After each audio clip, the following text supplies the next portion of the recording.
Fala pessoal, tudo bem? Meu nome é Vitor, sou estudante de engenharia civil, estou no 8º período e hoje eu e meus amigos Alex e Douglas vamos falar sobre dilatação térmica. Mas antes de falar sobre dilatação, precisamos explicar o que é matéria e o que é temperatura. Basicamente, matéria é tudo que ocupa um espaço e tem massa. Dentro da matéria existem átomos, que são basicamente as partículas iniciais. São as menores possíveis que a gente pode ver. Existem os quarks, mas não é assunto para esse vídeo. Basicamente, os átomos são o princípio de tudo. Eles se juntam, se formam moléculas, moléculas se juntam, formam moléculas maiores e por aí vai, até formarem seres mais complexos como nós, seres humanos. Bom, a função da temperatura é medir o grau de agitação dessas moléculas. Por exemplo, se você tem uma molécula que está muito agitada, você tem uma temperatura alta. Se você tem uma molécula pouco agitada, você tem uma temperatura baixa. Isso sim é simples, básico, mas essa teoria sim é difícil você imaginar o que pode acontecer no nosso dia a dia, né? Pense na seguinte situação: você é uma criança que está meio cabisbaixa, está meio cansada, doente, e sua mãe coloca a mão em sua testa para ver se você está com febre. Ela percebe que sua temperatura está diferente do que ela está acostumada e decide pegar um termômetro convencional para medir a sua temperatura, né? Dentro desse termômetro tem um metal chamado mercúrio. Ele é muito volátil e se encontra em estado líquido. Então, quando a nossa mãe bota debaixo do braço, a nossa temperatura do corpo vai interagir com esse mercúrio e esse mercúrio vai dilatar, vai expandir.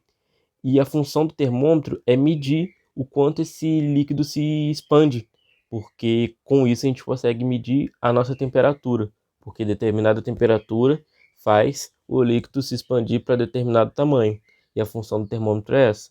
Então, estamos mais que acostumados com a dilatação térmica, né? Bom, você sabe o que é dilatação térmica, mas será que as outras pessoas também sabem? Para descobrir isso, nós criamos um formulário no Google Forms. Nosso objetivo é entender se as pessoas conseguem reconhecer o que acontece no mundo afora e ver se elas conseguem entender esse fenômeno da dilatação. Você sabe para que serve a junta de assentamento, ou mais comumente chamada de rejunte, nos pisos cerâmicos das casas?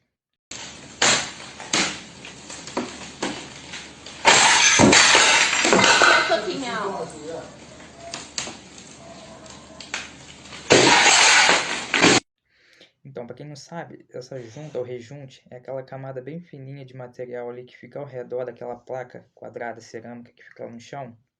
Então, essa junta, ela tem a finalidade de não deixar essa placa cerâmica quebrar, trincar ou estufar, né, decorrente ao fenômeno de dilatação térmica. O que acontece? Nesses dias aí muito quentes, a tendência dessa placa ela é aumentar de tamanho, né, aumentar ali a área dela.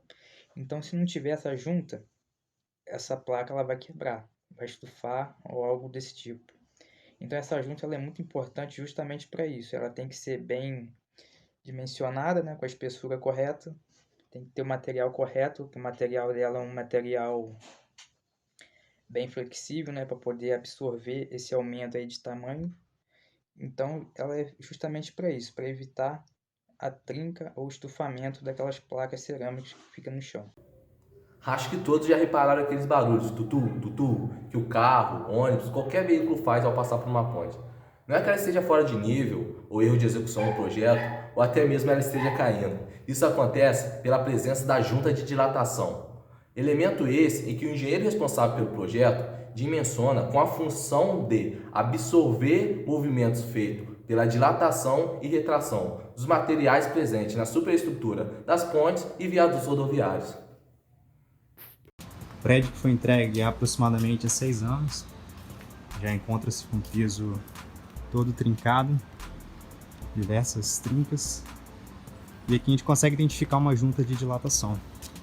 O problema é que a área de piso é grande e a junta deveria ser mais próxima uma da outra conforme exige a norma. Dessas trincas, a próxima junta está somente aqui. Então, pessoal, para dar seguimento ao nosso vídeo, eu vou analisar junto com vocês o nosso questionário. Então, como vocês podem ver, tivemos 53 respostas e essa primeira pergunta, nosso objetivo é saber se as pessoas conhecem esse nome de dilatação térmica ou se já ouviram falar. Que às vezes a pessoa sabe o que é, porém ela não conhece o nome. Então ela fala que não, ou ela fala que sim, porém não sabe. Então tivemos 50,9% sim, sei o que é, então as pessoas sabem o que são. 24,5% sim, porém não sei o que é, ou seja, elas já ouviram falar de dilatação térmica, porém elas não sabem o que é. E 24,5% também nunca ouviram falar, então elas não têm conhecimento dessa palavra dilatação térmica, nem sabem o que é. Bom, pessoal, então, já nessa segunda pergunta, nosso objetivo é saber, tentar entender, né, se a idade está relacionada ao nível de conhecimento. Se as pessoas mais jovens sabem mais o que é esse fenômeno e vice-versa, né? Com isso, podemos entender que 49,1 estão entre 18 a 25 anos, 37,7 estão acima de 31 e 13,2 estão entre 26 a 30%.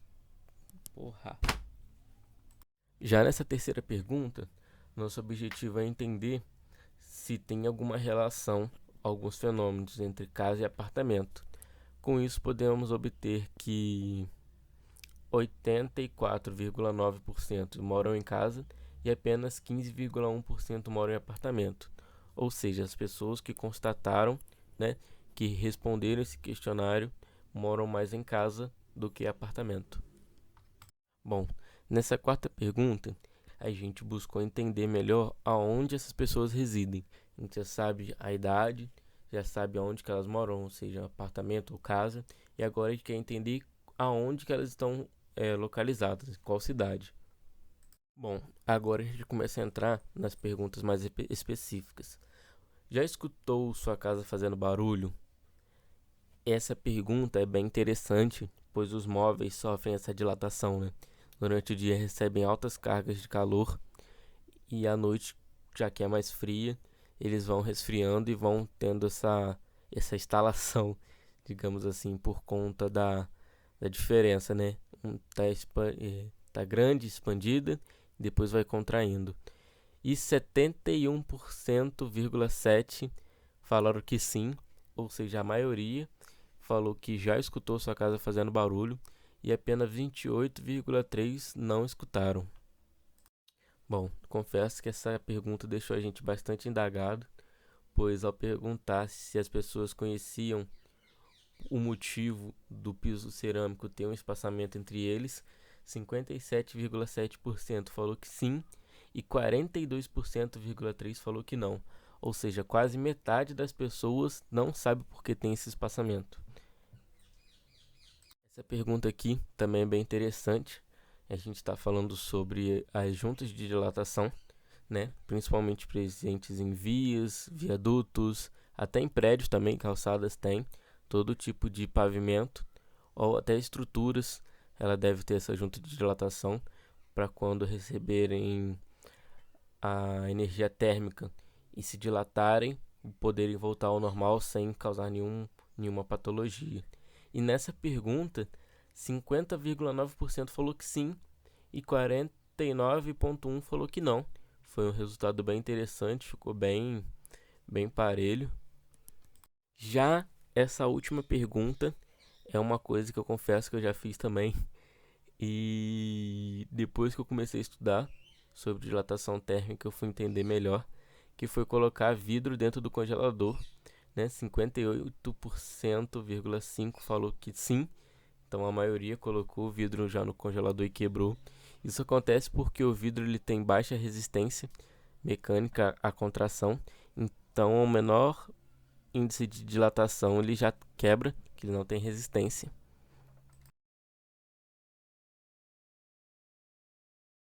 O que mais chamou a atenção da gente é sobre o espaçamento dos pisos. Piso tem em praticamente todas as casas, né, do Brasil e do mundo. Então, como que pode uma coisa que está tão presente na nossa vida, assim, que a gente pisa todos os dias, a gente não saber para que serve, como que funciona, né? Basicamente, o piso, com o tempo, ele vai esquentando, vai dilatando Porém, se tiver muito coladinho um do outro, vai acabar um sobrepondo o outro e quebrando. Tendo esse espaçamento para poder dilatar, ele vai sofrer essa expansão, porém não vai trincar. A dilatação térmica é tão presente no nosso cotidiano, porém muita gente não sabe como ela funciona, né? Então, pensando nisso, a gente desenvolveu um questionário, soltamos para as pessoas da nossa cidade, da região, e podemos coletar algumas informações. Por exemplo, a maioria não sabe o que é dilatação térmica, porém já presenciou fenômenos, né? Por exemplo, o portão agarrando, a casa fazendo barulho, né? A madeira com o dia a dia ela vai se dilatando, à noite que esfria, ela vai se contraindo e vai dando aqueles estalos, o vidro no congelador, entendeu? As secções na ponte, que são as juntas de dilatação.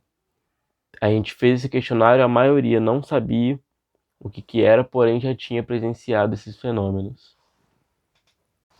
Então, basicamente, a dilatação térmica ocorre quando um corpo ganha temperatura. E quanto maior essa temperatura que o corpo adquire, mais agitação as moléculas vão ter. E quanto mais agitadas ficam as moléculas, elas tendem a expandir, precisam ocupar mais espaço. Com isso, o corpo, no geral, tende a se expandir, a dilatar. Por exemplo, o portão de casa, quando a casa é feita de portão de ferro, no calor, no verão, você tenta abrir, ele dá uma agarrada, assim, ué, mas hoje cedo não estava agarrando, mas por que agora tá? Porque o metal, ele aqueceu tanto a ponto de suas moléculas terem que expandir. Também pode acontecer o contrário. Por exemplo, se você botar um vidro no congelador, a temperatura vai abaixando, as moléculas vão perdendo velocidade, vão se contraindo. Como o corpo não tem elasticidade, ele vai acabar trincando.